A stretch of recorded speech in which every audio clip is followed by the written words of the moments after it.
بسم الله الرحمن الرحيم. الرحمن علم القرآن خلق الإنسان علمه البيان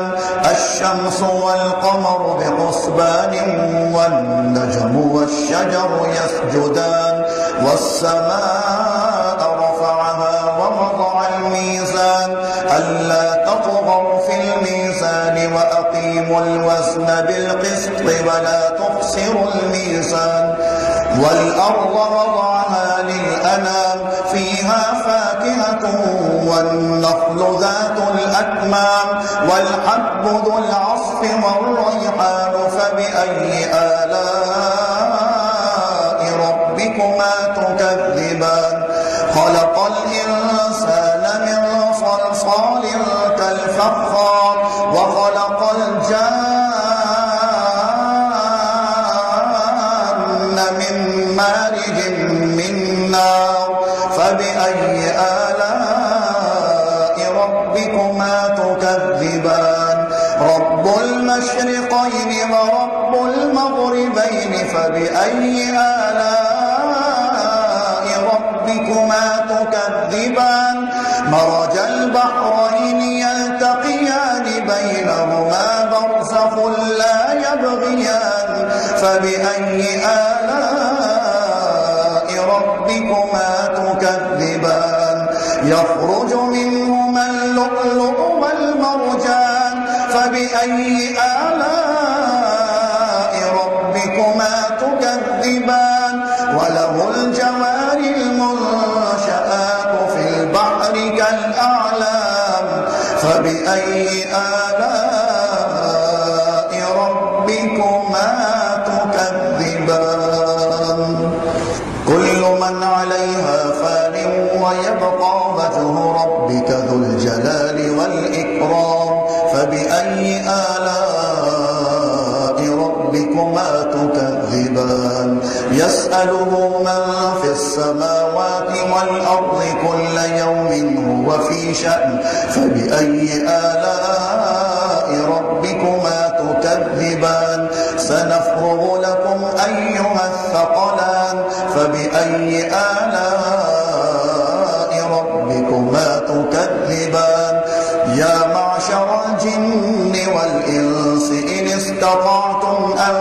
تنفذوا من أقطار السماوات والأرض فانفذوا لا تنفذون إلا بسلطان فبأي آلاء ربكما تكذبان يرسل عليكما شواظ من نار ونحاس فلا تنتصران فبأي آلاء ربكما تكذبان فإذا انشقت السماء فكانت وردة كالدهان فبأي آلاء ربكما تكذبان فيومئذ لا يسأل عن ذنبه إنس ولا جان فبأي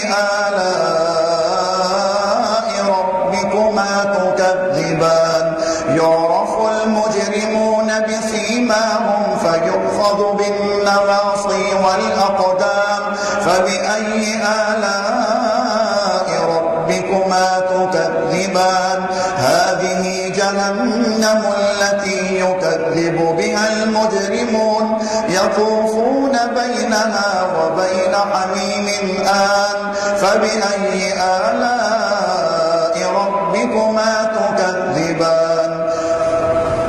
ولمن خاف مقام ربه جنتان فبأي